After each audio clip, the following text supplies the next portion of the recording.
வாசிக்கப்பட்ட எபிரேயர் 10ஆம் அதிகாரம் 32 முதல் 39 வரைக்கும் வசனங்கள். இது தேவனுடைய வார்த்தை. இது பரிசுத்த ஆவியில் அருளப்பட்டது, அதிகாரம் உள்ளது, குறைவற்றது, தெளிவானது, போதுமானது, வல்லமையானது. 39ஆம் வசனத்தை நாம் வாசிக்கலாம்.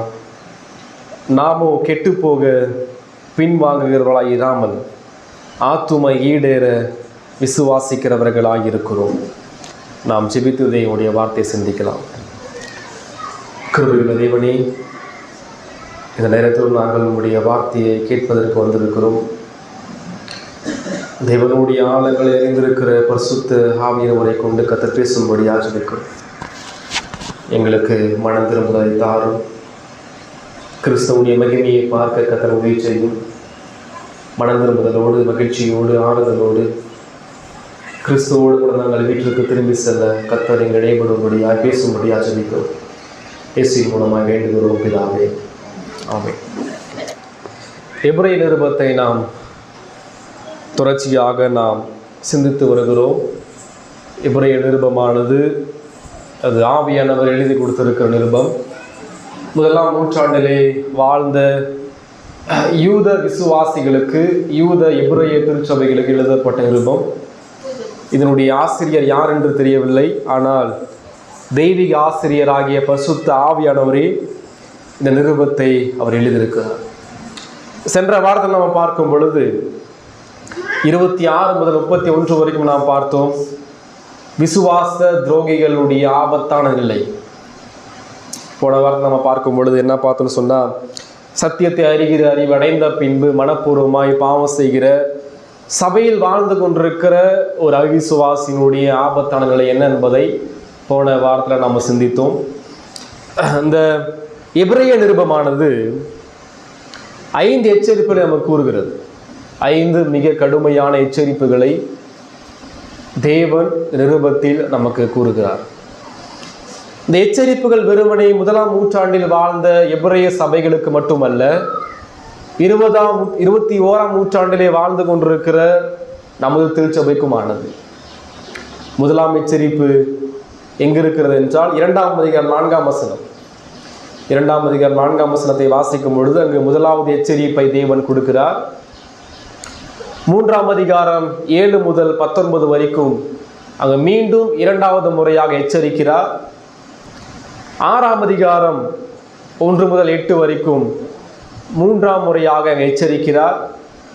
அடுத்தது இப்பொழுது வாசிக்கப்பட்ட எபிரேயர் 10ஆம் அதிகாரம் 26 முதல் 31 வரைக்கும் இங்கு 4வது முறையாக எச்சரிக்கிறார். 12ஆம் அதிகாரம் 29ஆம் வசனத்தில் மீண்டும் 5வது முறையாக எச்சரிக்கிறார். ஆக மொத்தம் இந்த 13 நிருபத்திலும் சுமார் 5 எச்சரிப்புகள். யாருக்கான எச்சரிப்புகள்? சபைக்கு வெளியே வாழ்கிறவனுக்கான எச்சரிப்புகள் கிடையாது, சபைக்கான எச்சரிப்புகள். திருச்சபைக்குள்ளாக, லோக்கல் சர்ச், உள்ளூர் சபைக்குள் இருக்கக்கூடிய மக்களுக்கான எச்சரிப்புகளாக தேவன் பேசிக்கொண்டே வருகிறார். கடவுள் ஏன் இந்த அளவுக்கு மிக கடூரமாக, மிக கடுமையாக சபையை பார்த்து எச்சரிக்க வேண்டும்? என்ன காரணம்? தேவன் ஏன் இந்த அளவுக்கு திருச்சபையை பார்த்து அவர் எச்சரிக்கிறார்? காரணம், அவர் சபையை நேசிக்கிறார். அவர் திருச்சபையை நேசிக்கிறபடியினால் தான் திருச்சபையை பார்த்து எச்சரிக்கிறார். தகப்பன் தன் பிள்ளைகளை சிட்சிப்பது போல, தகப்பன் தன் பிள்ளைகளை கண்டிப்பது போல தேவன் தனது சபையை அவர் சிட்சிக்கிறார். தேவனை அறியாத, ரட்சிக்கப்படாத, சபைக்கு வெளியே உள்ள எந்த ஒரு பாவியான மனிதனையும் வேதம் மிக கடுமையாக சிட்சிப்பது கிடையாது. சபைக்குள் வாழ்ந்து கொண்டு ஞானஸ்நானம் பெற்று, திருவிருந்து பெற்று, சத்தியத்தை ஒவ்வொரு வாரமும் கேட்டு மனம் திரும்பாமல் இருக்கிற ஒவ்வொரு அவிசுவாசிகளையும் தேவன் மிக கடுமையாக எச்சரிக்கிறார். இந்த 5 எச்சரிப்புகளையும் ஒவ்வொரு விசுவாசியும் அனுதினமும் அடிக்கடி வாசிக்க வேண்டிய பகுதிகள். இந்த 5 எச்சரிப்புகளையும் தேவன் எச்சரித்த பிறகு கடவுள் அப்படியே விட்டு போவது கிடையாது. ஒவ்வொரு எச்சரிப்புக்கு பிறகும் மீண்டும் ஆறுதலும் சமாதானத்தையும் மீண்டும் மனம் திரும்ப அழைப்பையும் தேவன் கொடுத்து கொண்டே வருகிறார். எனவே அதே போல இந்த இடத்திலும் 10ஆம் அதிகாரத்தில் 26 முதல் 31 வரைக்கும் இந்த 5 எச்சரிப்புகளிலுமே மிக கடுமையான ஒரு எச்சரிப்பு இந்த எச்சரிப்பு. தேவனுடைய குமாரனை காலின் கீழ் மிதித்து தன்னை பரிசுத்தம் செய்த இரத்தத்தை உடன்படிக்கையின் இரத்தத்தை அசுத்தம் என்றெண்ணி கிருபையின் ஆவியை நிந்திக்கிறவன் எவ்வளவு கொடிதான ஆக்கினைக்கு பாத்திரவானாய் இருப்பான் என்பதை யோசித்து பாருங்கள். யாரை குறித்து பேசுறார்? சபைக்குள்ள நாற்காலியில முன்பாக அமர்ந்து கொண்டிருக்கிற விசுவாசிக்காமல் ரட்சிக்கப்படாமல் வெறுமனை ஞானஸ்நானம் மற்றும் பெற்றுக்கொண்டிருக்கிற அந்த பிரசங்கத்தை கேட்டுக்கொண்டிருக்கிற அந்த அவிசுவாசியை பார்த்து இந்த போதகர் எச்சரிப்பு கொடுக்கிறார். பழிவாங்குதல் எனக்குரியது. 31ஆம் வசனத்தை வாசிக்கும் போது, ஜீவன் உள்ள தேவனுடைய கைகளில் விழுகிறது பயங்கரமா இருக்குமே. எந்த அளவுக்கு ஒரு ஆபத்தான காரியம். திருச்சபையில் மனம் திரும்பாமல் சத்தியத்தை அறிந்தும் இது பாவம் என்று தெரிந்தும் அது துணிகரமாய் செய்து கொண்டிருக்கிற ஒவ்வொரு நபனுடைய ஆபத்தான நிலை ஜீவனுள்ள தேவனுடைய கைகளில் விழுகிறது பயங்கரமாய் இருக்கும் என்பதை இயேசு தேவனுக்கு எச்சரிக்கிறார்.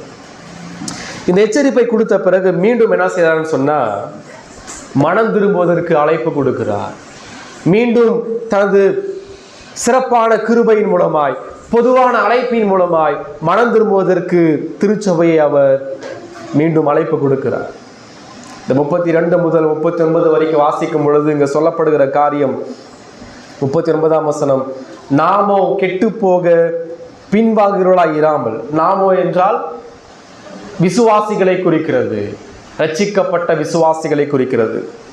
நாமோ கெட்டு போக பின்வாங்குகிறவர்களாய் இராமல் ஆத்தும ஈடேற விசுவாசிக்கிறவர்களாய் இருக்கிறோம். இந்த இடத்துல ஆத்தும ஈடேற என்ற வார்த்தை ஆத்துமா காப்பாற்றப்பட என்று அர்த்தம். ஆத்துமா காப்பாற்றப்பட விசுவாசிக்கிறவர்களாய் இருக்கிறோம். இப்ப இந்த நிருபத்தினுடைய ஆசிரியர் சொல்றார், முன்பு அவிசுவாசிகளை எச்சரித்த பிறகு இப்பொழுது விசுவாசிகளை பார்த்து அவர் சொல்றார், விசுவாசிகளாக நீங்களும் இப்பொழுது கிறிஸ்துவை விட்டு பின்வாங்கி போகக்கூடிய சூழ்நிலையில் இருக்கிறீர்கள். உங்களுடைய ஆவிக்குரிய ஆத்தும நிலை ஆடிக்கொண்டிருக்கிறது. எனவே நீங்கள் கெட்டுப்போன இந்த அவிசுவாசிகளை போல நீங்கள் பின்வாங்காமல் இராதபடிக்கு நீங்கள் தைரியத்தோடு உங்களுடைய ஆத்தும ஆவிக்குரிய வாழ்க்கையை நீங்கள் சீர்தூக்கி பாருங்கள் என்ற அழைப்பை எங்கள் கொடுக்கிறார். நாம் பார்க்கும் பொழுது 39ஆம் வசனத்துல 2 வார்த்தை இங்கு பயன்படுத்தப்பட்டிருக்கிறது. கெட்டு போக என்ற வார்த்தை, ஈடேற என்ற வார்த்தை. ஈடேற என்றால் காப்பாற்றப்பட என்று அர்த்தம். இப்ப யார் கெட்டு போகிறார்கள்? சத்தியத்தை அறிந்து மனம் திரும்பாத விசுவாசிகள், அவிசுவாசிகள். யாருடைய ஆத்துமா காப்பாற்றப்படும்? கிறிஸ்துவை கவனித்து பார்க்கிற விசுவாசிகளுடைய ஆத்துமா காப்பாற்றப்படும். இப்ப ஆத்துமா காப்பாற்றப்படும் என்றால் என்ன அர்த்தம்? அந்த ஆத்துமா ஆபத்தில் இருக்கிறது என்று அர்த்தம். ஒவ்வொரு மனிதனுடைய ஆத்துமாவும் ஆபத்திற்குள்ளாக காணப்படுகிறது. ரட்சிக்கப்படாதவனுடைய ஆத்மா மட்டுமல்ல, ரட்சிக்கப்பட்டவனுடைய ஆத்மாவும் அவ்வப்போது இந்த உலக மாமிசம் பிசாசு என்பவனுடைய போராட்டங்களுக்கு கீழாக காணப்படுகிறது. எனவேதான் வேதம் சொல்லுது, பிசாசானவன் கெட்சிக்கிற சிங்கத்தை போல எவனை விழுங்கலாம் என்று வகை தேடி சுற்றி திரிந்து கொண்டிருக்கிறார். இயேசு கிறிஸ்து பேதுருவை பார்த்து சொல்றாரு, பேதுரு பிசாசானவனை புடைப்பதற்கு உத்தரவு கேட்டுக்கொண்டான் என்று இயேசு கிறிஸ்து எச்சரிக்கிறார். ரட்சிக்கப்பட்ட பிறகு எந்த ஒரு விசுவாசியும் முழு பரிசுத்தவானாக மாறிவிடுவது கிடையாது. ரட்சிக்கப்பட்ட பிறகும் நாம் உலகத்திலே வாழ்கிறபடியினால் பலவிதமான பாவங்களுக்கு கூடாக செல்லும் பொழுது நாமும் அவ்வப்போது கீழே விழுகிறோம், தடுக்கி விழுகிறோம், பாவத்தில் விழுந்து போகிறோம். ஆனாலும் ஒரு விசுவாசி பாவத்தில் விழுந்து போன பிறகு அப்படியே சென்று போக மாட்டான். மீண்டும் அவனுக்குள்ளாக தேவன் இருக்கிறபடியினால் பாவத்தை குறித்தும் நீதியை குறித்தும் நியாய தீர்ப்பை குறித்தும் கண்டித்து உணர்த்தி மீண்டும் கிறிஸ்தை நோக்கி ஓடும்படி தேவன் அவனை செய்கிறார். இந்த இடத்துல 3 காரியங்களை நாம் சிந்திக்க இருக்கிறோம். இந்த செய்தியினுடைய தலைப்பு ஆத்துமா காப்பாற்றப்படுதல். ஆத்துமா காப்பாற்றப்படுதல். 32 முதல் வாசிக்கும் பொழுது ஒரு விசுவாசினுடைய வாழ்க்கை 3 விதமாக பிரிக்கப்படுகிறது. ரட்சிக்கப்பட்ட ஒரு விசுவாசினுடைய வாழ்க்கை 3 விதமாக பிரிக்கப்படுகிறது. ஒன்று கடந்த காலம், 2வது நிகழ்காலம், 3வது எதிர்காலம். உபத்திரவப்பட்டு கொண்டிருக்கிற எபிரேய கிறிஸ்துவனை பார்த்து இந்த நிருபத்தினுடைய ஆசிரியர் சொல்றார், விசுவாசிகளாகிய நீங்கள் உங்களுடைய ஆத்துமா காப்பாற்றப்பட வேண்டும் என்றால் முதலில் கடந்த காலத்தில் நீங்கள் எவ்வாறு இருந்தீர்கள் என்பதை யோசித்து பாருங்கள். இரண்டாவது, நிகழ்காலத்தில் நீங்கள் எவ்வாறு இருக்க வேண்டும். மூன்றாவது, எதிர்காலத்திற்காக நீங்கள் எவ்வாறு ஆயத்தப்படுத்தப்பட வேண்டும். மிக எளிமையாக ஒரு விசுவாசி சிந்திக்க வேண்டிய காரியம் என்ன? ஒன்று, கடந்த காலத்தில் நான் எவ்வாறாக இருந்தேன். இரண்டாவது, நிகழ்காலம், இப்பொழுது எவ்வாறாக இருக்கிறேன். மூன்றாவது, எதிர்காலத்தில் நான் எவ்வாறாக இருக்க போவேன் என்பதை ஒவ்வொரு விசுவாசியும் சிந்தித்து பார்க்க வேண்டும். இங்க முதலாவது 32ஆம் வசனம், முந்தின நாட்களை நினைத்துக் கொள்ளுங்கள். இங்க ஒரு கட்டளையை ஆவியானவர் இங்க கொடுக்கிறார். எதை நினைத்துக் கொள்ளுங்கள்? முந்தின நாட்களை நினைத்துக் கொள்ளுங்கள். உங்களுடைய ஆத்துமா காப்பாற்றப்பட வேண்டும் என்றால், உங்கள் ஆத்துமா பரிசுத்தமாக்கப்பட வேண்டும் என்றால், இந்த உலகத்தினுடைய இச்சையிலிருந்து, உலகத்தினுடைய பாவத்திலிருந்து, போராட்டத்திலிருந்து உங்கள் ஆத்துமா காப்பாற்றப்பட வேண்டும் என்றால், விசுவாசிகளாக இருக்கிற நீங்கள் முதலில் செய்ய வேண்டிய காரியம், கடந்த காலத்தில் நீங்கள் எவ்வாறு இருந்தீர்கள் என்பதை நினைத்து பாருங்கள் என்பதை இங்க ஆசிரியர் சொல்றார். முதலாவது, கடந்த காலத்தில் கிறிஸ்துவுடைய மீட்பை நினையுங்கள். கடந்த காலத்தில் கிறிஸ்துவுடைய மீட்பை நினையுங்கள். இங்க அடிக்கடி இவர் பயன்படுத்தப்படுகிற வார்த்தை என்னன்னு சொன்னா, 29ஆம் வசனத்தினுடைய இறுதி வார்த்தை யோசித்து பாருங்கள் என்று சொல்லப்படுகிறது. அதே போல இங்கே 32ஆம் வசனத்துல நினைத்துக் கொள்ளுங்கள் என்று சொல்லப்படுகிறது.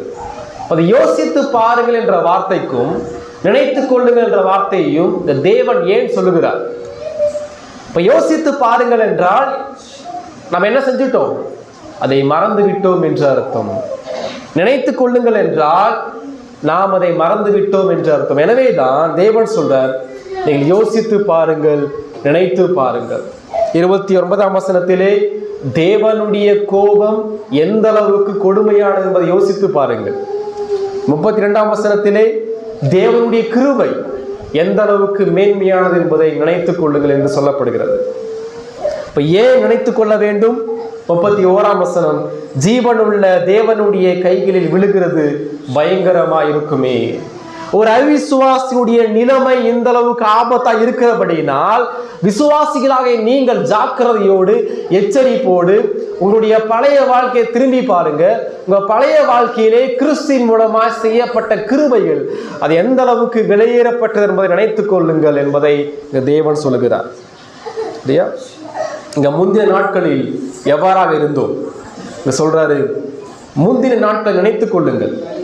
நீங்கள் பிரகாசமாக்கப்பட்டிருந்த அந்த நாட்களில் உபத்திரவங்களாகிய மிகுந்த போராட்டத்தை சகித்தீர்களே. இந்த கடந்த காலத்தில் எவ்வாறாக இருந்தீர்கள் என்ற 3 அடிப்படையான காரியத்தை கற்றுக் கொடுக்கப்படுகிறது. முந்தின காலத்தில் விசுவாசிகளாகிய நீங்கள் பிரகாசமாக்கப்பட்டீர்கள். பிரகாசமாக்கப்பட்டீர்கள் என்றால் என்லைன்மெண்ட் அப்படின்னு சொன்னா, குருடராய் இருக்கிற ஒரு மனிதனுக்கு பார்வையை தேவன் கொடுக்கிறார். ஒவ்வொரு விசுவாசியும் பிரகாசமாக்கப்படுவதற்கு முன்பாக எவ்வாறாக இருந்தீர்கள்? அச்சிக்கப்பட்ட, சபையில இணைக்கப்பட்ட, மீட்கப்பட்ட பரிசுத்தவான்களாகிய விசுவாசிகளாகிய நீங்கள் நானும் பிரகாசமாக்கப்படுவதற்கு முன்பாக எவ்வாறாக காணப்பட்டோம்? குருடர்களாக காணப்பட்டோம். ஆத்தும குருடர்களாக நாம் காணப்பட்டோம். ஆத்துமாவிலே மரித்து போன நிலையிலே நாம் காணப்பட்டோம். தேவனை அறியாத ஜென்ம சுபாவம் உள்ள மனிதர்களாக நாம் காணப்பட்டோம். அப்போஸ்தலனாகிய பவுல் சொல்றார், 2 கொரிந்தியர் 4ஆம் அதிகாரம் 4ஆம் வசனம். 2 கொரிந்தியர் 4ஆம் அதிகாரம் 4ஆம் வசனம். தேவனுடைய சாயலாய் இருக்கிற கிறிஸ்துவின் மகிமையான சுவிசேஷத்தின் ஒளி அவிவிசுவாசிகளாகி அவர்களுக்கு பிரகாசமாய் இராதபடிக்கு இப்பிரபஞ்சத்தின் தேவனானவன் அவர்களுடைய மனதை குருடாக்கினார். அச்சிக்கப்படாத, பிரகாசமாக்கப்படாத, கிறிஸ்துவுக்கு வெளியே உள்ள ஒவ்வொரு மனிதனுடைய நிலை இதுதான். அவர்கள் குருடர்களாக காணப்படுகிறார்கள். சபைக்கு வெளியே மட்டுமல்ல, சபைக்கு உள்ளே இருக்கக்கூடிய சில நபர்களும் இவ்விதமாகவே காணப்படுகிறார்கள். தேவனுடைய வார்த்தையை ஏன் புரிந்து கொள்ள முடியல? கடவுளுடைய வார்த்தையை அறிந்து கொள்ள முடியல. வேதம் சொல்லுது, ஜென்ம சுபாவமான மனுஷனும் தேவனுடைய ஆவிக்குரியவைகளை ஏற்றுக்கொள்ளான், அவைகள் அவனுக்கு பைத்தியமாக தோன்றும். எவ்வாறு கண்கள் தெரியாத ஒரு நபரால உலகத்தை பார்க்க முடியாது. கண்கள் தெரியாத ஒரு நபரால தனக்கு முன்பாக இருக்கக்கூடிய ஒரு பொருளை பார்க்க முடியாதோ, அதே போல ஆத்துமாவில் குருடராக்கப்பட்ட ஒரு நபரால ஒருபோதும் தேவனை குறித்தும், தேவனுடைய பரிசுத்த தன்மை குறித்தும், கிறிஸ்துவுடைய மேன்மையை குறித்தும், வேதத்தினுடைய மகத்துவத்தை குறித்தும், சபையினுடைய முக்கியத்துவத்தை குறித்தும் ஒருபோதும் அறிந்து கொள்ள முடியாது. காரணம், உங்களுடைய ஆத்தும கண்கள் குருடாக்கப்பட்ட நிலையிலே காணப்படுகிறது. உங்களுடைய ஆத்துமா குருடராக்கப்பட்டிருக்கிறது. அந்த குருட்டை யாராலுமே சுகப்படுத்த முடியாது. ஒவ்வொரு பாவியினுடைய ஆபத்தான நிலை, அவர்கள் ஆத்துமாவிலே கண்கள் குருடாக்கப்பட்ட நிலையிலே காணப்படுகிறார்கள். ஒருவேளை நம்முடைய பிசிக்கல் ஐயின் மூலமா, சரீர கண்கள் மூலமா உலகத்தை பார்க்கலாம். நம்முடைய சரீர கண்கள் ஆரோக்கியமானதாக இருக்கலாம். ஆனால் உங்களுடைய ஆத்தும கண்கள் அழுகி போன நிலையிலே, மூடப்பட்ட நிலையிலே காணப்படுகிறது. உங்களுடைய ஆத்தும கண்கள் மூடப்பட்ட கூடராக இருக்கிறபடினால் நீங்கள் பிரகாசமாக்கப்பட வேண்டும். யார் உங்களை பிரகாசமாக்குவது? தன்னைத்தானே ஒரு மனிதன் தன் கண்களை அறுவை சிகிச்சை செய்து கண்களை குணப்படுத்த முடியாது. எந்த ஒரு மனிதனும் மரித்திருக்கிற தன் ஆத்துமாவை அவனாக உயிர் கொடுத்து மீட்டுக் கொள்ள முடியாது.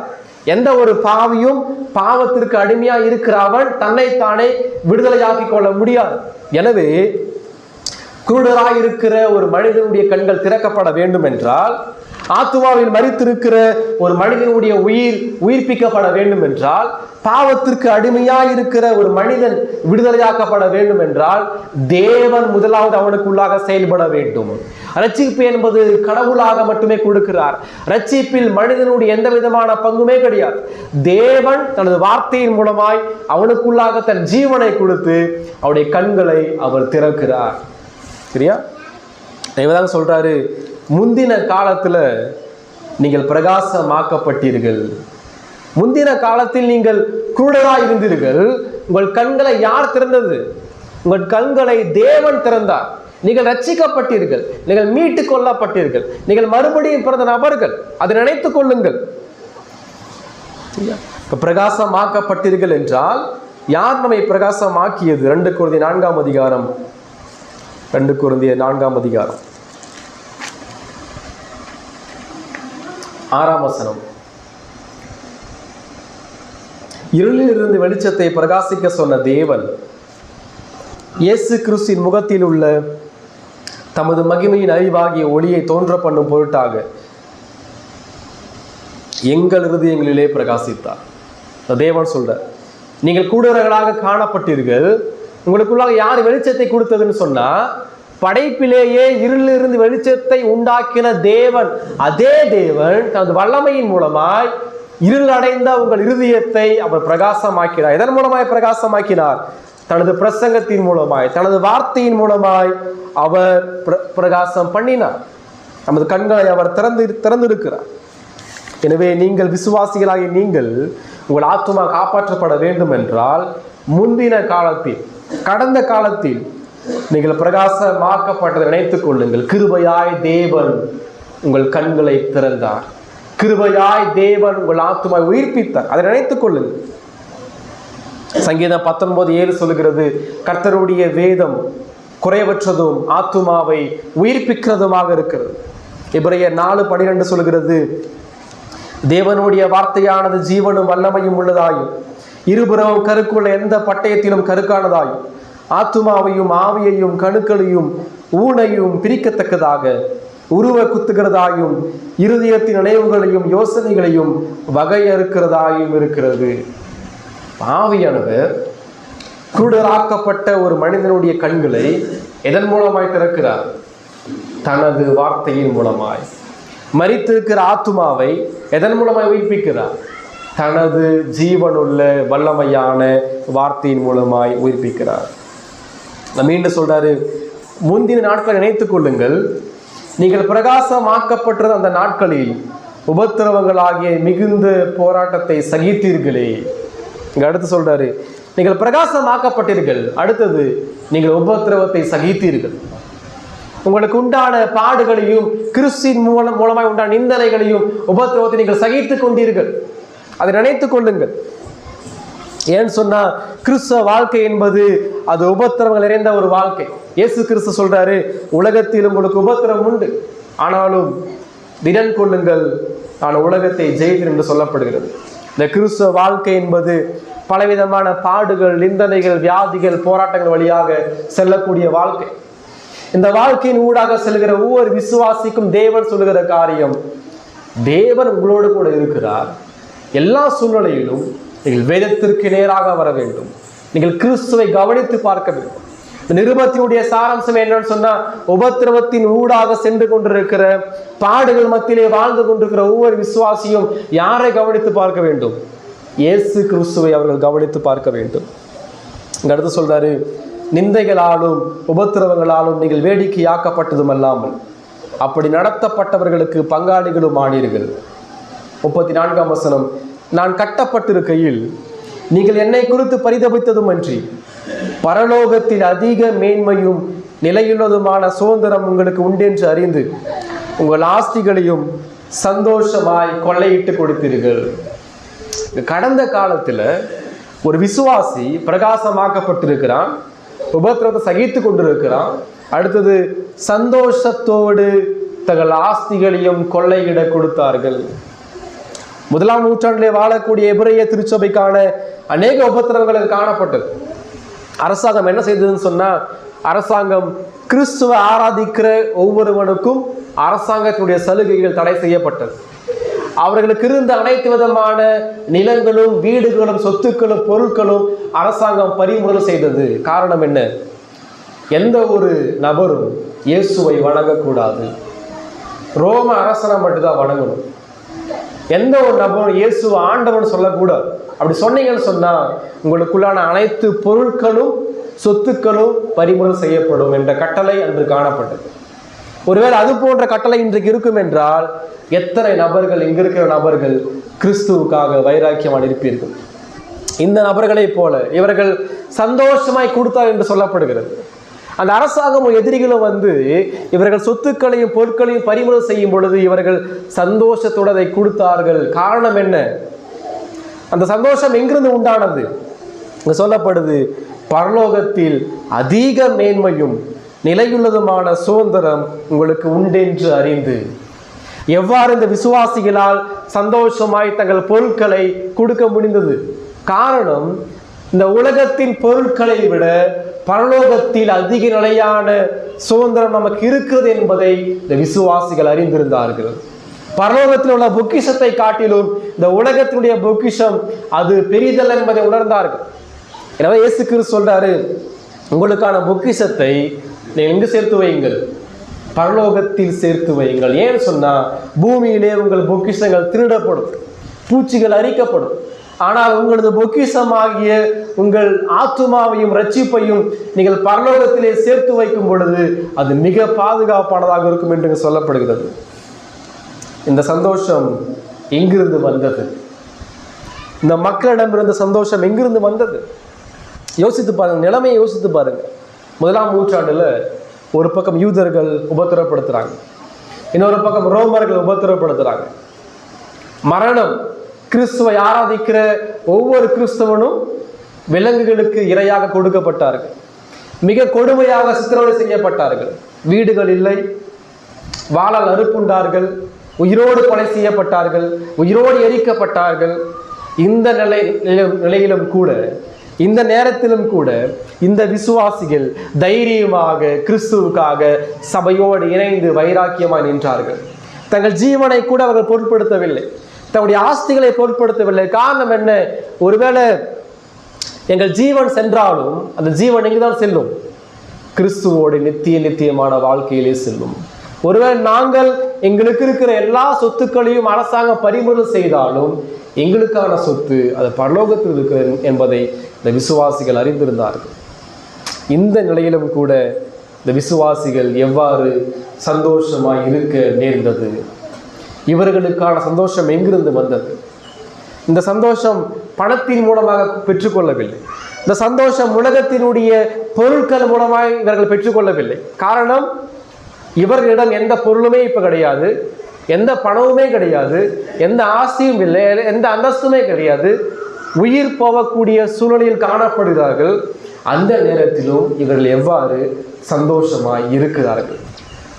இந்த சந்தோஷம் உலகம் கொடுக்கிற மகிழ்ச்சி கிடையாது. இந்த சந்தோஷம் பரிசுத்த ஆவியானவர் அவர்களுக்குள்ளாக கொடுக்கிற சந்தோஷம். பரிசுத்த ஆவியானவர் இரட்சிப்பினுடைய சந்தோஷத்தை ஒவ்வொரு விசுவாசிக்குள்ளாக வைத்திருக்கிறார். இந்த மகிழ்ச்சி சந்தோஷம் என்பது ஆவியின் கனிகளே ஒன்றாக காணப்படுகிறது. எது ஆவியின் கனிகள்? அன்பு, சந்தோஷம்.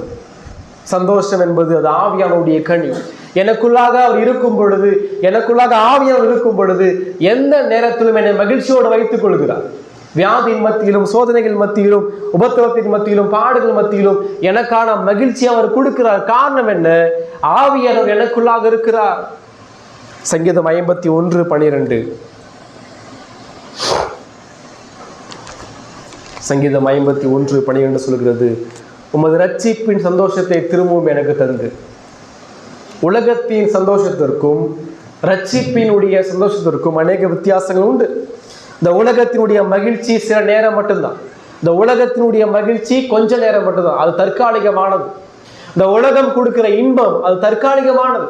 ஆனால் தேவன் தனது ஆவியான மூலமாய் கொடுக்கிற இரட்சிப்பினுடைய சந்தோஷம் அது நித்தியமானது. அந்த விசுவாசிக்கிட்ட பணம் இருந்தாலும், வியாதி இருந்தாலும், எதுவாக இருப்பினும், எந்த நிலையிலே காணப்பட்டாலும், ஏழ்மையிலே காணப்பட்டாலும் இந்த மகிழ்ச்சியை ஒருபோதும் யாராலுமே பயிக்க முடியாது. 1 பேதுரு 1:6. 1 பேதுரு 1:6. இதிலே நீங்கள் மிகவும் சந்தோஷப்பட்டீர்கள். எதிலே என்றால் உங்கள் உபத்திரவத்திலே நீங்கள் மிகவும் சந்தோஷப்படுகிறீர்கள். 1 தெசலோனிக்கேயர் 1:6. நீங்கள் மிகுந்த உபத்திரவத்திலே பரிசுத்த ஆவியின் சந்தோஷத்தோடு திருவசனத்தை ஏற்றுக்கொண்டு எங்களையும் கர்த்தரையும் பின்பற்றுகிறவர்களாகி, அப்போஸ்தலனாகிய பவுல் சொல்றார், தெசலோனிக்கே சபையை பார்த்து சொல்றார், நீங்கள் உங்கள் மிகுந்த உபத்திரவம் என்று சொல்லப்படுகிறது. வெறுமனே உபத்திரவம் என்று சொல்லப்படவில்லை, மிகுந்த உபத்திரவம். மிகுந்த உபத்திரவத்தில் நீங்கள் எவ்வாறாக இருந்தீர்கள்? பரிசுத்த ஆவியினுடைய சந்தோஷத்தின் மூலமாக நீங்கள் வாழ்ந்தீர்கள். எனவே எங்கள் தேவன் சொல்கிற காரியம் என்ன?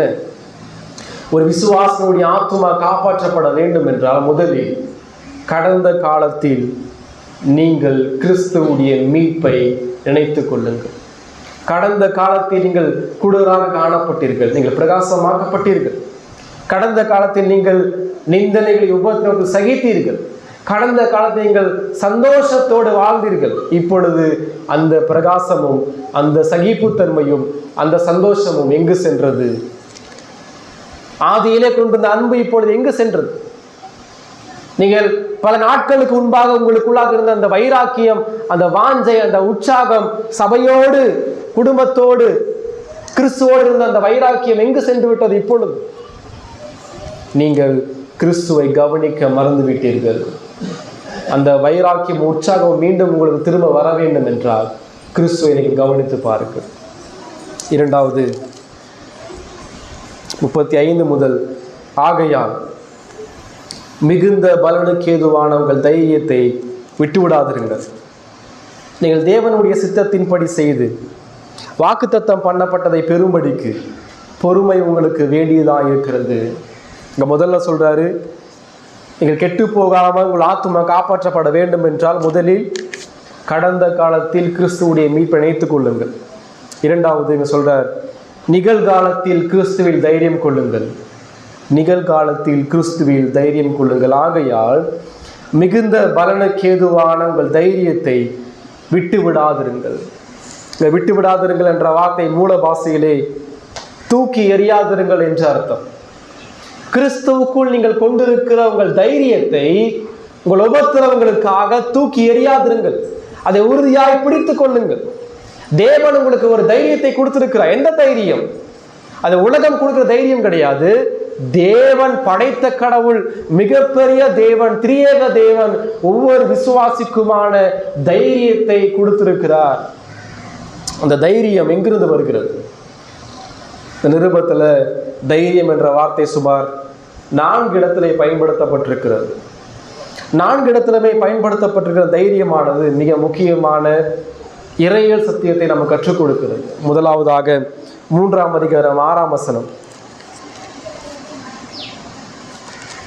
ஏன் நாம் தைரியம் கொள்ள வேண்டும் என்பதற்கான பதில்களை தேவன் கொடுத்திருக்கிறார். 3ஆம் அதிகாரம் 6ஆம் வசனம். கிறிஸ்துவோ அவருடைய வீட்டிற்கு மேற்பட்டவரான குமாரனாக உண்மையுள்ளவராய் இருக்கிறார். நம்பிக்கையினாலே உண்டாகும் தைரியத்தையும் மேன்மை பாராட்டலையும் முடிவு பரியந்த உறுதியாய் பற்றி கொண்டிருப்போமாகி நாமே அவருடைய வீடாயிருப்போம். அங்கே சொல்லப்படுது நம்பிக்கையினாலே உண்டாகும் தைரியம். ஏன் தைரியம் கொள்ள வேண்டும்? காரணம், கிறிஸ்துவோ அவருடைய வீட்டிற்கு மேற்பட்டவரான குமாரனாக இருக்கிறார். வீடு என்றால் என்ன? இங்க அவருடைய வீடு என்பது எதை குறிக்கிறது? அவருடைய வீடு என்பது சபையை குறிக்கிறது. இப்ப கிறிஸ்து எப்படி இருக்கிறார்? கிறிஸ்து தன் சபைக்கு தலைவராக இருக்கிறபடியினால் நீங்கள் தைரியம் கொள்ள வேண்டும் என்று சொல்லப்படுகிறது. உபத்திரவத்தை பார்த்து நீங்கள் பயப்படாதிருங்கள். உபத்திரவத்திலே கிறிஸ்துவை விட்டு பின்வாங்கி போகாதிருங்கள். பாடுகளை பார்த்து நீங்கள் அஞ்சாதிருங்கள். உங்களுக்கான தைரியம் எங்கிருந்து வரும் என்றால், நீங்கள் சபையில் வாழ்கிறீர்கள். அந்த சபைக்கு தலைவர் மனிதர் அல்ல, அந்த சபைக்கு தலைவர் ஆண்டவராக இயேசு கிறிஸ்துவாக இருக்கிறபடியினால் நீங்கள் தைரியம் கொள்ளுங்கள். சபைக்கு தலைவர் யார்? ஆண்டவராக இயேசு கிறிஸ்து. சபைக்கு தலைவராக இருக்கிறவர் மூலமாக தான் இந்த முழு உலகம் படைக்கப்பட்டது. சபைக்கு தலைவராக இருக்கிறவர் அவர் ராஜாதி ராஜா, அவர் தேவகுமாரன், அவர் தேவனுடைய மகிமையின் ரூபமாக இருந்தவர். எல்லா உலகத்தையும் அவருக்காக படைக்கப்பட்டது.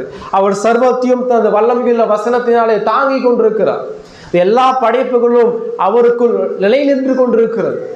அந்த மிகப்பெரிய தேவகுமார இயேசு கிறிஸ்து தான் நமது பலவீனமான திருச்சபைக்கும் அவர் தலைவராக இருக்கிறார். திருச்சபை ஒருவேளை பலவீனமானதாக இருக்கலாம், சபையில் உள்ள போதகரோ அல்லது விசுவாசிகளோ பலவீனமானவர்களாக இருக்கலாம். ஆனால் சபைக்கு தலைவராக இருக்கிற இயேசு கிறிஸ்து அவர் வல்லமையானவர், இன்றைக்கும் ஜீவனுள்ள கடவுளாக இருக்கிறார். எனவே நீங்கள் தைரியம் கொள்ளுங்கள். விசுவாசிகள் ஏன் தைரியம் கொள்ள வேண்டும்? முதலாவது, கிறிஸ்து சபைக்கு தலைவராக இருக்கிறார். இரண்டாவது, 4ஆம் அதிகாரம் 16ஆம் வசனம். ஆதலால் நாம் இரக்கத்தை பெறவும் ஏற்ற சமயத்திலே சகாயம் செய்யும் கிருபை அடையவும் தைரியமாய் கிருபாசன தண்டியிலே சேர கடவும். முதலாவது, ஏன் தைரியம் கொள்ள முடியும்? கிறிஸ்து சபைக்கு தலைவராக இருக்கிறார். இரண்டாவது, இயேசு கிறிஸ்து எனக்கான பிரதான ஆசாரியராக இருக்கிறார். இங்க 15ஆம் வசனம் பார்க்கும் பொழுது 4:15, நம்முடைய பலவீனங்களை குறித்து பரிதபிக்க கூடாத பிரதான ஆசாரியர் நமக்கு இராமல் எல்லா விதத்திலும் நம்மை போல சோதிக்கப்பட்டும் பாவம் இல்லாதவராய் இருக்கிற பிரதான ஆசாரியரே நமக்கு இருக்கிறார். எனவே நாம் தைரியம் கொள்ள வேண்டும். எனவே நாம் கிருபாசனத்தில் தைரியமாய் பிரவேசிக்க வேண்டும். கிருபாசன தண்டை என்பது மகாசனத்திற்குள்ளாக இருக்கக்கூடிய தேவனுடைய பிரசன்னம். அங்குதான் தேவனுடைய மகிமை இருக்கும். அங்கே எந்த மனிதனும் சாதாரணமாக உள்ளே செல்ல முடியாது. வருஷம் ஒரு முறை மட்டும்தான் பிரதான ஆசாரியன் இரத்தத்தை எடுத்து பலி செலுத்தி தனக்காகவும் தன் ஜனங்களுக்காகவும் உள்ளே கொண்டு போய் அங்கு நமக்காக பரிந்து பேச முடியும். எனவே நாம் பலவீனமான மக்களாகிய நாம தைரியமா உள்ள போகணும்னு சொன்னா யார் மூலமாக? எனக்கான பிரதான ஆசாரியர் அங்கு இருக்கிறார். எனக்கான பிரதான ஆசாரியராக இருக்கிற இயேசு கிறிஸ்து தன் ரத்தத்தை சிந்தி அங்கு அமர்ந்திருக்கிறபடியினால் நான் தைரியமாய் பிதாவிடம் நெருங்க முடியும். எனவே ஏன் தைரியம் கொள்ள வேண்டும்? முதலாவது, இயேசு சபைக்கு தலைவராக இருக்கிறார். இரண்டாவது, இயேசு நமக்காக நித்திய பிரதான ஆசாரியராக இருக்கிறார். நமது பலவீனங்களை அறிந்திருக்கிறார். நாம் யார் என்பதை கிறிஸ்து அறிந்திருக்கிறார். ஏனென்றால் அவரும் நம்மை போல மாம்சத்திலே உலகத்திலே வாழ்ந்தபடியினால் நம்முடைய அனைத்து விதமான பிரச்சனைகளையும் இயேசு கிறிஸ்து அறிந்திருக்கிறார். மூன்றாவது வாசிக்கப்பட்ட 10ஆம் அதிகாரம் 19ஆம் வசனம். ஆகையால் சகோதரரே, நாம் பரிசுத்த ஸ்தலத்தில் பிரவேசிப்பதற்கு இயேசுவானவர் தமது மாம்சமாகிய திரையின் வழியாய் புதிதும் ஜீவனுமான மார்க்கத்தை நமக்கு உண்டு பண்ணினபடியால் அந்த மார்க்கத்தின் வழியாய் பிரவேசிப்பதற்கு அவருடைய இரத்தத்தினாலே நமக்கு தைரியம் உண்டாயிருக்கிறது. மூன்றாவது, ஏன் நாம் தைரியம் கொள்ள வேண்டும்? கிறிஸ்து நமக்காக இரத்தம் சிந்திருக்கிறார். ஏன் இரத்தம் சிந்திருக்கிறார்? இரத்தம் சிந்தல் இல்லாமல் பாவ மன்னிப்பு இல்லை. பாவ மன்னிப்பு இல்லாமல் தேவனுடைய கோபத்திலிருந்து விடுதலை கிடையாது. ஒவ்வொரு பாவியாகி நீங்களும் நானும் நரகத்திலிருந்து தேவனுடைய கோபத்திலிருந்து காப்பாற்றப்பட வேண்டும் என்றால் கிறிஸ்துவுடைய ரத்தமே இல்லாமல் வேறொன்றும் நம்மை விடுதலை செய்ய முடியாது. இங்க இருக்கிற நீங்களும் நானும் ஏன் தைரியம் கொள்ள வேண்டும்? காரணம், கிறிஸ்து நமக்காக ரத்தம் சிந்திருக்கிறார். கிறிஸ்து தன் ரத்தத்தின் மூலமாய் நம்முடைய பாவத்தை மன்னித்திருக்கிறார். கிறிஸ்து தன் ரத்தத்தை சிந்தி தேவ கோபத்திலிருந்து நித்திய நரகத்திலிருந்து நம்மை காப்பாற்றியிருக்கிறார். எனவே நாம் தைரியம் கொள்ள வேண்டும். தேவன் இப்பொழுது நம் மீது கோபமாக இல்லை. தேவன் பாவிகள் மீது உள்ள அதே கோபத்தோடு நம் மீது இல்லை. இப்பொழுது நம் மீது கிருபை உள்ள கடவுளாக இருக்கிறார். ஆனாலும் நாம் பாவம் செய்து விலகும் பொழுது தகப்பனுடைய கோபத்தோடு கூட நம்மை அவர் சிற்றிக்கிறார். நரகத்தை சார்ந்திருக்கிற கோபத்தோடு நம் மீது இல்லை என்றாலும் தகப்பனுடைய கோபத்தோடு நம் மீது அவர் இருக்கிறார். நாம் ஒவ்வொரு முறையும் பாவம் செய்யும் பொழுது நாம் அந்த பிதாவை நாம் கோபப்படுத்துகிறோம். விசுவாசிகளாகி நீங்களும் நானும் தைரியம் கொள்வதற்கான காரணம், கிறிஸ்து நமக்காக ரத்தம் சிந்தி நம்மை மீட்டிருக்கிறார், நம்முடைய பாவத்தை மன்னித்து இருக்கிறார். 4வது இங்கு சொல்லப்பட்ட 35ஆம் வசனம், ஆகையால் மிகுந்த பலனுக்கு ஏதுவான உங்கள் தைரியத்தை விட்டு விடாதிருங்கள். இங்கு சொல்லப்பட்ட தைரியம், ஏன் தைரியம் கொள்ள வேண்டும்? 37ஆம் வசனம், வருகிறவர் இன்னும் கொஞ்ச காலத்தில் வருவார், தாமதம் பண்ணார். கிறிஸ்துவுடைய வருகை அவிசுவாசிகளுக்கு நடுக்கத்தை கொடுக்கும், விசுவாசிகளுக்கு தைரியத்தையும் மகிழ்ச்சியையும் கொடுக்கும். இந்த இடத்துல தேவன் கற்றுக் கொடுக்கிற காரியம், ஆத்துமா கெட்டு போகாமல் இருக்கக்கூடிய ஒரு விசுவாசி, உங்கள் ஆத்துமா பாவத்தில் விழுந்து போகாமல் இருக்க வேண்டும் என்றால் நீங்கள் நிகழ்காலத்தில் இப்பொழுது தைரியம் கொள்ள வேண்டும். ஏன் தைரியம் கொள்ள வேண்டும் என்றால் நீங்கள் தைரியம் இல்லாத நபர்களாய் காணப்படுகிறீர்கள். இப்ப ஏன் தைரியம் கொள்ள வேண்டும்? ஒன்று, கிறிஸ்து சபைக்கு தலைவராக இருக்கிறார். கிறிஸ்து நமக்காக நித்திய பிரதான ஆசிரியராக இருக்கிறார். கிறிஸ்து நமக்காக ரத்தம் சிந்திருக்கிறார். கிறிஸ்து மீண்டும் வரப்போகிறார். இதை யோசிக்கும் பொழுது மட்டும்தான் எல்லா நேரத்திலும் ஒரு விசுவாசியினாலே தைரியம் கொள்ள முடியும். ஆக மொத்தம் இயேசுவை நீ கவனித்து பார்க்கலன்னு சொன்னா ஒருபோதும் நம்மளால தைரியம் கொள்ள முடியாது. இயேசுவை நோக்கி பார்க்கிற மனிதனால மட்டும்தான் எல்லா சூழ்நிலையிலும் மனதமையமாக இருக்க முடியும். இந்த இடத்துல அடுத்து நாம் பார்க்கும் பொழுது சொல்றாரு 36ஆம் வசனம், நீங்கள் தேவனுடைய சித்தத்தின்படி செய்து, முதல்ல சொல்றாரு நிகழ்காலத்தில் நீங்கள் தைரியம் கொள்ளுங்கள். அடுத்து சொல்றாரு நீங்கள் தேவனுடைய சித்தத்தின்படி செய்ய வேண்டும். எது தேவனுடைய சித்தம்? தேவனுடைய சித்தத்தை நம்மால் அறிய முடியுமா? முடியாது. தேவனுடைய சித்தம் என்பது the will of God. தேவனுடைய சித்தம் 2 வகைப்படும். ஒன்று மறைக்கப்பட்ட தேவனுடைய சித்தம், 2வது வெளிப்படுத்தப்பட்ட தேவனுடைய சித்தம். மறைக்கப்பட்ட தேவனுடைய சித்தம் என்பது அவருக்கு மட்டுமே தெரிந்த காரியம். அது சர்வ ராஜரிகம் உள்ள ஆதீன சித்தம், அவருடைய முன்குறித்தல். அது எல்லாருக்குமே தெரிய முடியாது. நம்மால கடவுளுடைய முழு யோசனையுமே புரிந்து கொள்ள முடியாது. அது மறைக்கப்பட்டது. நாளைக்கு என்ன நடக்கும் என்பது நம்மால தெரியாது. அது யாருக்கு தெரியும்? தேவனுக்கு மட்டும்தான் தெரியும். அது மறைக்கப்பட்ட சித்தம். ஆனால் இங்கு சொல்லப்பட்ட சித்தம் வெளிப்படுத்தப்பட்ட சித்தம், அதுவே பரிசுத்த வேதாகமம்.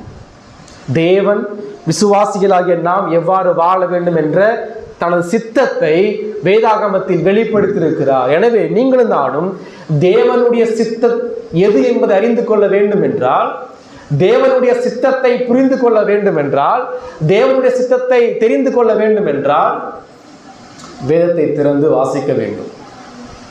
வேதத்திற்கு வெளியே கடவுள் ஒருபோதும் தனது சித்தத்தை வெளிப்படுத்தவில்லை. வேதம் மட்டும்தான் போதுமானது. எந்த தீர்க்கதரிசிகள் மூலமாக, அந்நிய பாஷை மூலமாக, அற்புதங்கள் அடையாளங்கள் மூலமாக, கனவு சொப்பனத்தின் மூலமாக தேவன் ஒருபோதும் பேசுவது கிடையாது. தேவன் தன் சபையோடு பேசுவதற்கு பயன்படுத்தப்படுகிற ஒரே ஒரு கருவி இந்த பரிசுத்த வேதம் மட்டும்தான். இந்த வேதம் எங்கு வியாக்கியப்படுத்தப்பட்டு பிரசங்கிக்கப்படுகிறதோ அங்குதான் தேவன் பேசுகிறார், அங்குதான் தனது சித்தத்தை வெளிப்படுத்துகிறார்.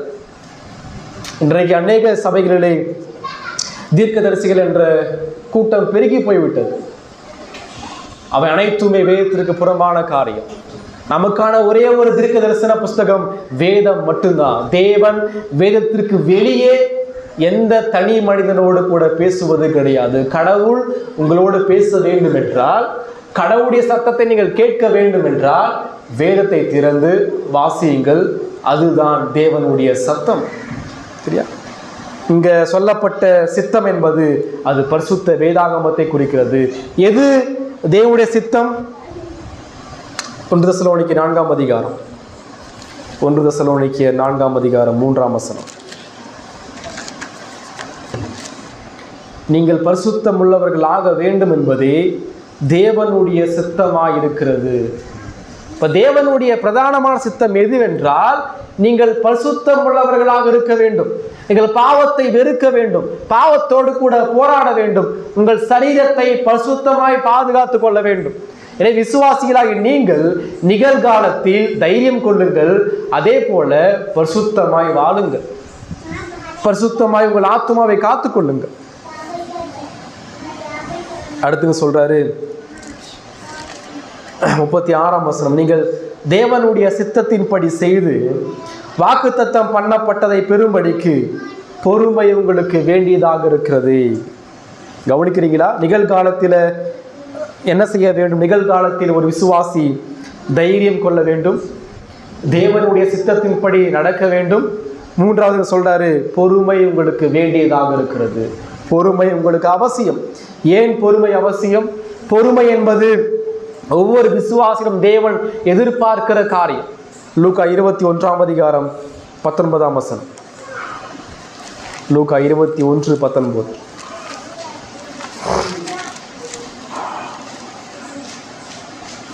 உங்கள் பொறுமையினால் உங்கள் ஆத்துமாக்களை காத்துக்கொள்ளுங்கள். உங்கள் பொறுமையினால் உங்கள் ஆத்துமாக்களை காத்துக்கொள்ளுங்கள். ரோமர் 2 அதிகாரம், ரோமர் 2 அதிகாரம் 12.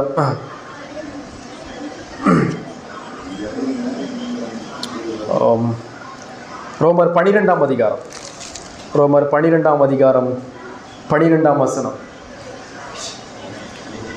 நம்பிக்கையிலே சந்தோஷமாயிருங்கள், உபத்திரவத்திலே பொறுமையாயிருங்கள், ஜபத்திலே உறுதியாய் தரித்திருங்கள். அப்பங்க தேவன் சொல்ற காரியம் என்னன்னு சொன்னா, நம்பிக்கையிலே சந்தோஷமாயிருங்கள், உங்கள் உபத்திரவத்தில் எப்படி இருக்கணும்?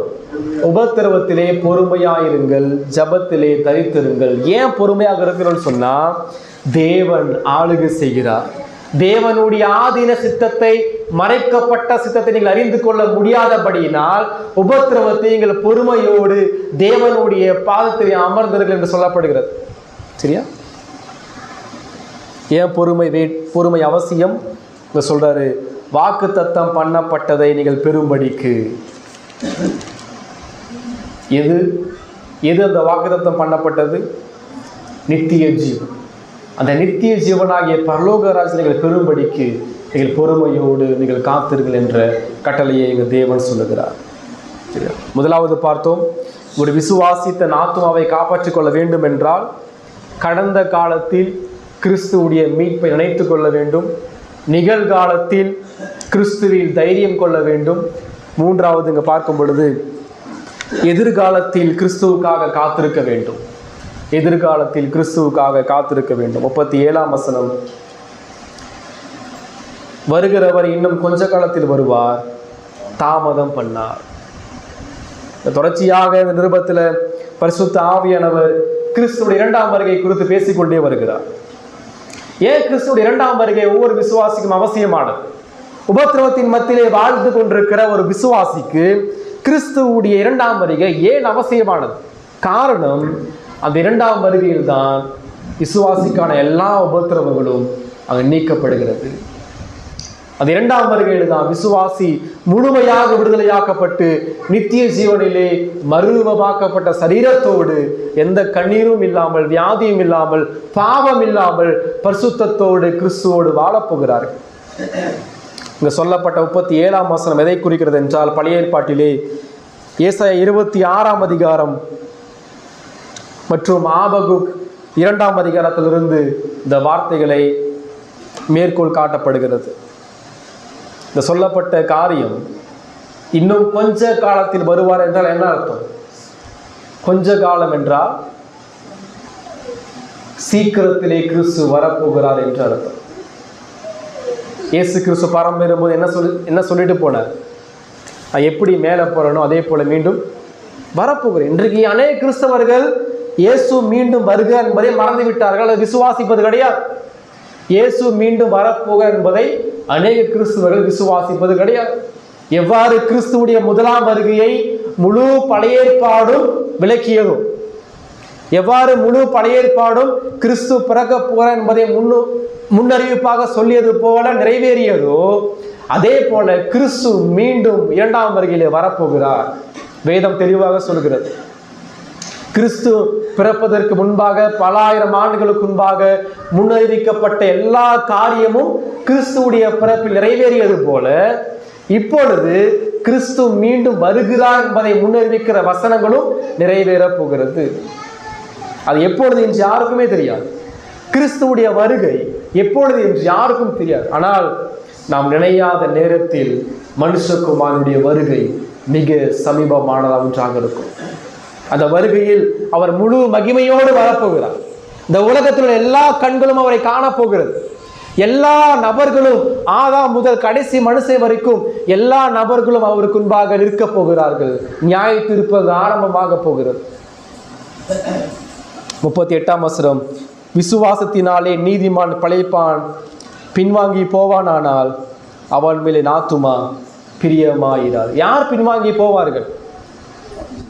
யார் பின்வாங்கி போவார்கள்? இங்க சொல்லப்படுது 26 முதல் 32 வரைக்கும் சொல்லப்பட்ட மனிதர்கள் ரட்சிக்கப்படாத, ஞானஸ்தானம் பெற்று திருவிருதலை பங்கு பெறுகிற அவிசுவாசிகள் ஒருபோதும் சபையில் நிலைத்திருக்க முடியாது.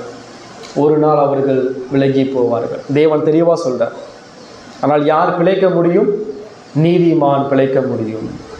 நீதிமான் என்றால் என்ன? வேதம் தெளிவா சொல்லுது, நீதிமான் ஒருவனாகிலும் இல்லை, நன்மை செய்கிறவன் இல்லை, எல்லாரும் வழிவிலகி ஏகமாய் கெட்டு போனார்கள், எல்லாரும் பாவம் செய்து தேவனுடைய மகிமை அற்றவர்களாகி. ஆனால் குற்றவாளிகளாக இருக்கிற நீங்களும் நானும் எவ்வாறு நீதிமான்கள் ஆக்கப்படுகிறோம்?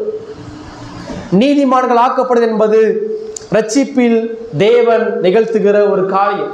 எவர்களை முன்னறிந்தாரோ அவர்களை முன்குறித்திருக்கிறார், எவர்களை முன்குறித்தாரோ அவர்களை அழைத்திருக்கிறார், எவர்களை அழைத்தாரோ அவர்களை நீதிமான்களாக்கி இருக்கிறார், எவர்களை நீதிமான்களாக்கிறாரோ அவர்களை மகிமைப்படுத்தியும் இருக்கிறார். இந்த நீதிமான் என்ற வார்த்தை அது எனக்குள் இருந்து உண்டானது கிடையாது.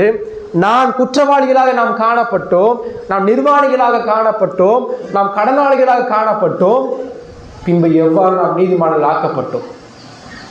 நீதிமான் என்ற வார்த்தை எதை குறிக்கிறது என்றால், ஒரு மனிதன் தேவனுடைய நியாய பிரமாணத்தை 100% கடைபிடித்திருக்க வேண்டும். அப்பொழுதுதான் அவன் நீதிமான். 99.9 கடைபிடித்திருந்தாலும் அவன் குற்றவாளி. அப்படி பார்த்தா இந்த உலகத்துல எந்த மனிதன் தேவனுடைய நியாய பிரமாணத்தை 100% கடைபிடித்திருக்கிறான்?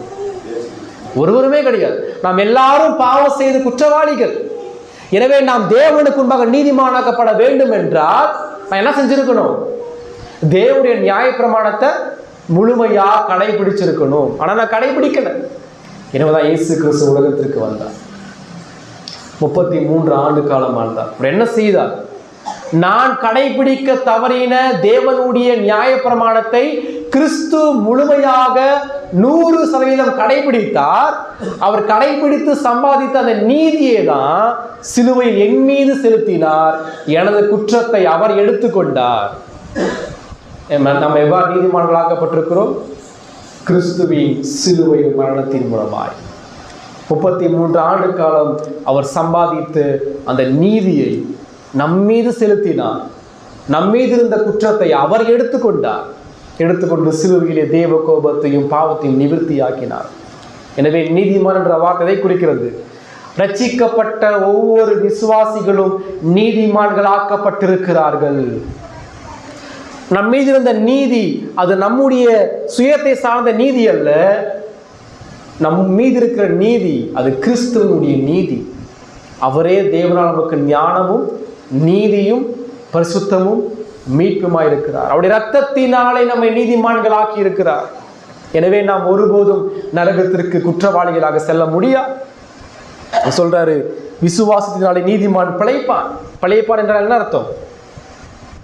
மற்ற அவிசுவாசிகளை போல கெட்டு நரகத்திற்கு போக மாட்டான். காரணம், கிறிஸ்து இவனுக்காக மரித்திருக்கிறார், இவன் நீதிமானாக்கப்பட்டிருக்கிறான், இவன் நித்திய ஜீவனுக்குரியவன்.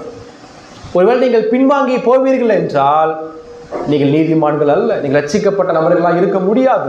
நீங்கள் குற்றவாளிகளாக, தேவனுக்கு எதிரியாக, சத்துருவாக இருக்கிறீர்கள் என்று அர்த்தம். பின்வாங்கி போகிற ஒரு அவிசுவாச நிலைமை என்ன இங்க சொல்றாரு? பின்வாங்கி போவானால் அப்படின்னா என்ன அர்த்தம்? சபைக்குள் வாழ்ற ஒரு நபர் சத்தியத்தை அறிந்தும் திருவிருந்திலே பங்கு பெற்றும் ஞானஸ்நானம் பெற்றும் கிறிஸ்துதான் மெய்யான கடவுள் என்பதை அறிந்தும் துணிகரமாய் விலகி விக்கிரகத்தை வணங்குகிற நபராய் இருப்பான் என்றால் இங்க சொல்றாரு, என் ஆத்துமா அவன் மேல் பிரியமாய் இராது. பிரியமாய் இராது என்றால் அங்கு தேவன் எப்படி இருக்கிறார்? கோபத்தோடு கூட இருக்கிறார் என்று அர்த்தம். தேவனுடைய பிரியத்தை பெற்றுக்கொள்ளாத ஒரு மனிதன் இந்த உலகத்தில் எவ்வாறு சந்தோஷமாக வாழ முடியும்? அடுத்து சொல்றாரு, கெட்டுப்போக. இந்த கெட்டுப்போக என்ற வார்த்தை நித்திய நரகத்தை குறிக்கிறது. விசுவாசியாமல் பின்வாங்கி போகிற ஒவ்வொரு மனிதனுடைய நிலைமை தேவனுடைய கோபாக்கின கீழாக இப்பொழுது நின்று கொண்டிருக்கிறார்கள். இப்பொழுது எல்லாமே சுமூகமாக போவது போல தோன்றும். இப்ப எல்லாமே மனதினுடைய யோசனையின்படி நன்றாக போவது போல தோன்றும். ஆனால் கண்களுக்கு தெரியாத கத்தி தலைமை தொங்கிக் கொண்டிருக்கிறது. கண்களுக்கு தெரியாத உடைய போகிற அணை ஆயத்தமாகிக் கொண்டிருக்கிறது. கண்களுக்கு தெரியாத பாதாளம் முன்பாக திறக்கப்பட்டிருக்கிறது. அதற்குள் விழுகிற வரைக்கும் அதனுடைய ஆபத்து அவர்களுக்கு தெரியாது. கத்தி தலையை எடுக்கிற வரைக்கும் அந்த கத்தியினுடைய ஆபத்தை உணர மாட்டார்கள். சுமூகமாக வாழ்க்கை சென்று கொண்டிருக்கும். நினையாத நேரத்தில், சிந்திக்காத நேரத்தில் தேவன் ஒவ்வொரு பாவியின் மீதும் தன் கையை வைக்கிறார். எனவேதான் இன்றைக்கு மனம் திரும்புதல் மிக அவசியமானது. ஒவ்வொரு மனிதனும் நாள்தோறும் மனம் திரும்புதலை பெற்றுக்கொள்ள வேண்டும். ஒன்றான மெய் தேவனாகிய அவரையும் அனுப்பினவராக இயேசு கிறிஸ்துவை விசுவாசிக்க வேண்டும். சிலுவையிலே அறையப்பட்ட கிறிஸ்துவை நோக்கி பார்க்க வேண்டும். இங்க இருக்கிற விசுவாசிகளாக உங்களுக்கு தேவன் சொல்ற காரியம், நீங்கள் கிறிஸ்துவை விட்டு பின்வாங்கி போவதற்கு அநேக விதமான பிரச்சனைகள், மனிதர்கள், பிசாசானவை முயற்சித்துக் கொண்டே இருக்கு. ஆனால் நீங்கள் உறுதியாய் தைரியத்தோடு நீங்கள் கிறிஸ்துவை கவனித்து பார்க்க வேண்டும். ஒருவேளை நீங்கள் பின்வாங்கி போவீர்கள் என்றால் நீங்கள் ரட்சிக்கப்பட்டவர்களாக இருக்க முடியாது. உங்களுக்கான அழிவு மிக ஆபத்தானது. இங்க சொல்றாரு, நாமும் கெட்டு போக பின்வாங்களாய் இராமல் ஆத்தும ஈடேற விசுவாசிகளாய் இருக்கிறோம். இங்க ரெண்டு கேட்டகரி. இந்த ரெண்டு கேட்டகரி நீங்க எங்க இருக்கிறீங்க இப்பொழுது? இந்த ரெண்டு பிரிவில் நீங்கள் இப்பொழுது எங்க இருக்கிறீர்கள்? மனம் திரும்பாத கூட்டத்திற்குள்ளாகவா, அல்லது ஆத்துமா காப்பாற்றப்பட போகிற விசுவாச கூட்டத்திற்குள்ளாகவா? ஒன்று நீங்கள் நரகத்தை நோக்கி சென்று கொண்டிருக்க வேண்டும், அல்லது பரலோகத்தை நோக்கி சென்று கொண்டிருக்க வேண்டும். ஒன்று நீங்கள் தேவனுடைய கோபத்திற்கீழாக இருக்க வேண்டும், அல்லது தேவனுடைய கிருபைக்கீழாக இருக்க வேண்டும். வருகிறவர் இன்னும் கொஞ்ச காலத்தில் வருவார், தாமதம் பண்ண